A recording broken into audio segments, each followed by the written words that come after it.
Thank you, Mr. Chair. Mr. Anderson, you expect this committee to believe that you autocorrected at least 8 times. We have text message evidence that you used the term Randy at least 8 times.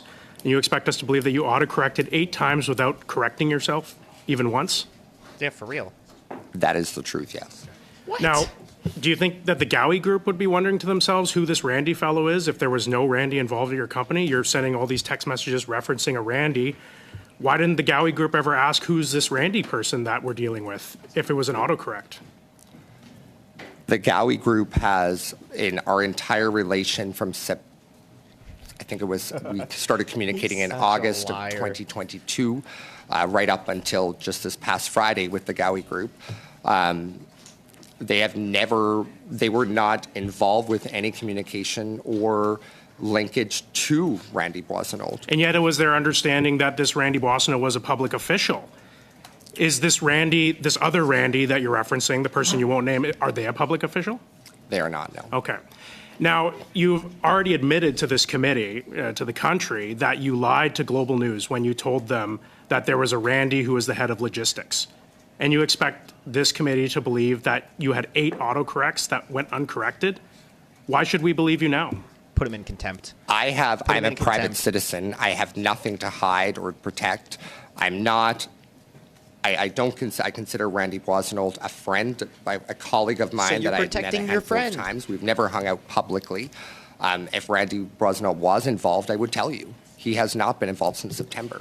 And yet we've been here for 3 months. You could have put this to rest, as my colleague said, quite easily 3 months ago and told us it was an autocorrect. This turmoil that you speak of, that you have gone through, that you do not want to put this unnamed individual through, is entirely a creation of your obfuscation of the facts, of your hiding the identity of this person. If you had said the name of this person a couple of months ago, there would have been no turmoil. So why did you hide this? You said on the phone when you got the call from Global News saying, who's the other Randy? You panicked. What would you have had to panic about if you had nothing to hide? You just said you had nothing to hide. You would tell us.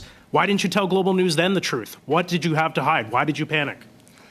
Mr. Chairman, it wasn't about panicking about Global News. I had been told and contacted by Global News previously that Global News was working on a story in relation to ongoing litigation with Global Health Imports, that the linkage that between Minister Boissonnault, that he was still listed as a partner within the Alberta filings, that it had not been removed, but it was removed from the federal filings.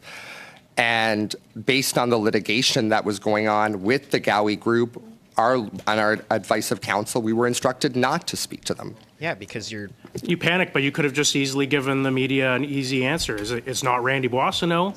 It's not anyone named Randy. In fact, it's this other person.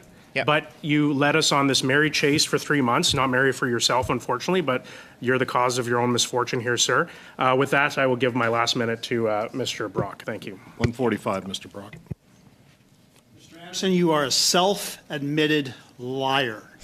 You lack any credibility whatsoever. It really begs the question, how much did Minister Boissonnault pay you for your silence? Let's go. Mr. Chairman, How much did he pay you? I have not had no communication with Minister Boissonnault. You've only had one other partner in your entire operation with GHI and GHS. You've confirmed that is Randy Boissonnault. The word partner in all of these email exchanges was never auto-corrected, was it? True. Was it? There was no email communication. I'm talking text messages. Whatever. The word partner in text messages was never auto-corrected, was it? Yeah. It was not referring to Randy Boissonnault. He's You've such had a liar. unusual contract wins. You've had a half a dozen lawsuits, nearly $8 million in court-ordered debts, civil allegations of fraud, a fire 16 days after at a warehouse by 3 arsonists. Yesterday, we learned you got into business with a Dominican drug dealer. Nobody believes you. No one at this committee believes you. Canadians don't believe you. Fess up. The gig is up. The only other Randy that was auto-corrected, according to you, 9 times was, in fact, Minister Randy Boissonnault. Admit it. Mr. Chairman, it was not Randy Boissonnault. Who was it? As I have said at my opening statement, I am happy to provide the individual's name in question. Not good enough. Gowie's understanding, according Thank you. to their Thank you, Mr. Brock. communications with Mr. you. Nackby. Mr. Brock, Give him an extra minute. time's up. Mr. Nackby for 5.